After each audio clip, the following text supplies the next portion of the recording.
continuar a nossa aula de número 2, já estudamos sobre os atributos de Deus. Já falamos sobre imutabilidade, sobre eternidade, sobre santidade, sobre sabedoria. São qualidades que nos asseguram a unicidade de Deus. Deus é único. Não há ninguém semelhante a Ele, não há ninguém a quem possamos compará-lo. O profeta Isaías, no capítulo 46, verso 5, traz uma pergunta de Deus. A quem me comparareis para que eu lhe seja igual? E que coisa semelhante confrontareis comigo? Deus é único, incomparável. Então vamos continuar aprendendo sobre os seus atributos. Agora vamos falar sobre misericórdia. O que é misericórdia? A misericórdia de Deus, um dos seus atributos mais cantados, significa literalmente Deus sentir no coração a miséria do homem. Na verdade, a palavra que traduzimos por misericórdia, hesed, não tem uma tradução tão exata assim. Poderia ser amor, bondade, cuidado, fidelidade, perseverança, paciência. Tudo depende do contexto. Deus, em sua perfeição e santidade, resolveu agir em nosso favor, demonstrando a nós a sua bondade imensa. Mesmo as nossas atitudes sendo as de inimigos, como diz Paulo no capítulo 5, ao escrever aos Romanos, verso 10. Porque se nós, quando inimigos, fomos reconciliados com Deus mediante a morte do seu Filho, muito mais estando já reconciliados, seremos salvos pela sua vida. Apesar de inimigos, Deus nos reconcilia consigo mesmo. Deus nos chama para um relacionamento de filhos e não mais um relacionamento de ira, como diz em Efésios 2:3. Antigamente, nós andávamos como filhos da ira. Seguíamos as inclinações da nossa carne. Fazíamos a vontade da carne e dos pensamentos e éramos, por natureza, filhos da ira, como também os demais. O que antes era ira, por causa da misericórdia de Deus, é substituído por um novo relacionamento, que agora é sustentado pelo seu eterno e imutável amor. Em Atos capítulo 3, verso 33, a palavra diz que Deus cumpriu a sua palavra plenamente a nós, seus filhos, ressuscitando a Jesus, como também está escrito no Salmo 2, Tu és meu filho, eu hoje te gerei. Por causa disso, nós somos chamados para um relacionamento de paz, de amizade, por causa da misericórdia de Deus. Essa misericórdia expressa a nós em amor, que é o sexto atributo de Deus. Nós falamos sobre o amor de Deus, nós cantamos sobre o amor de Deus, nós estudamos sobre o amor de Deus, mas nós não sabemos de maneira alguma explicá-lo plenamente. De novo, a nossa mente é finita, o amor de Deus é infinito. Sabemos apenas que o amor de Deus foi demonstrado, foi provado para cada um de nós. A Escritura diz que não há nada em nós que atrai o amor de Deus, porque estávamos mortos por causa dos nossos próprios pecados, e Ele nos deu vida, mas mesmo assim, mesmo mortos em nossos delitos e pecados, Deus deu Jesus para morrer em nosso lugar. Deus nos reconciliou com Ele por meio do sangue de Jesus.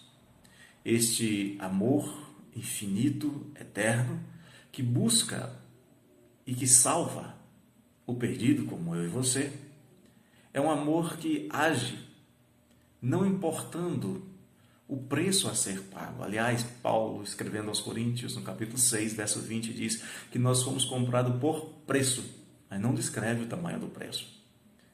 Mas em resposta a isso, nós devemos glorificar a Deus em nosso corpo. E este amor, o amor de Deus por nós, é o maior de todos os amores. O amor de Jesus por nós é o maior de todos os amores. Ele próprio afirma isso em João 15:13.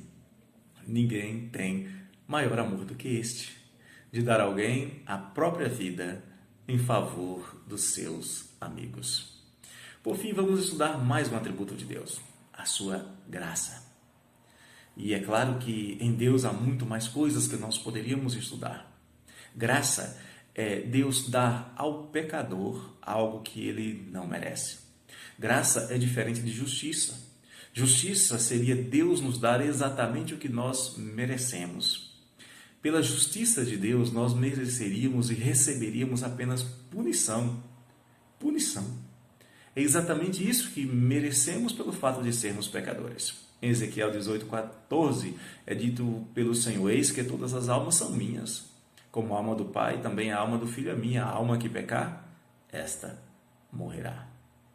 O nosso merecido salário, ou seja, aquilo que a gente faz por merecer, é a morte, diz Paulo aos Romanos no capítulo 6, verso 23. Merecemos o inferno, diz a palavra do Senhor, Apocalipse 21:8. Quer ver só? Quanto, porém, aos covardes, aos incrédulos, aos abomináveis, aos assassinos, aos impuros, aos feiticeiros, aos idólatras e a todos os mentirosos, a parte que lhes cabe será no lago que arde com fogo e enxofre, a saber, a segunda morte. A graça de Deus, queridos, consiste em Deus não nos punir, embora merecêssemos, mas punir alguém, aplicar a sua justiça em alguém, mas alguém que precisava ser justo e sem débito. E Pedro diz que o Senhor faz isso, 1 de Pedro 3,18, afirmando que Cristo morreu uma única vez pelos pecados, o justo pelos injustos, para conduzir-vos a Deus, morto sim na carne, mas vivificado no Espírito, morto em nosso lugar, satisfazendo assim a justiça de Deus, morto para atribuir a nós a justiça dele, que foi punido em nosso lugar. Em Romanos 3,24, Paulo diz: nós somos justificados gratuitamente por sua graça, mediante a redenção que há em Cristo Jesus. Redenção é alguém pagar um resgate em favor daquele que não poderia se libertar.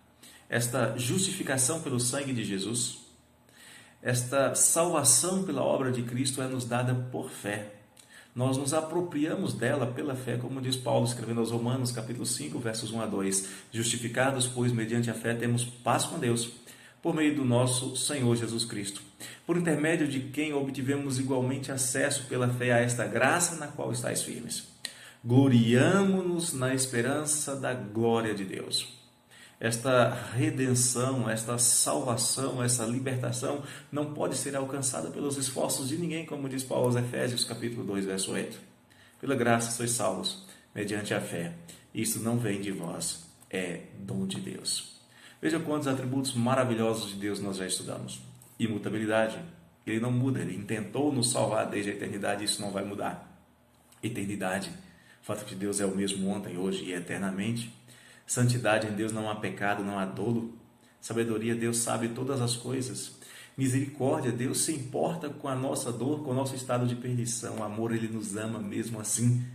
E por sua graça, embora merecêssemos o inferno, embora merecêssemos a condenação eterna, Ele nos faz assentar nos lugares celestiais em Cristo Jesus.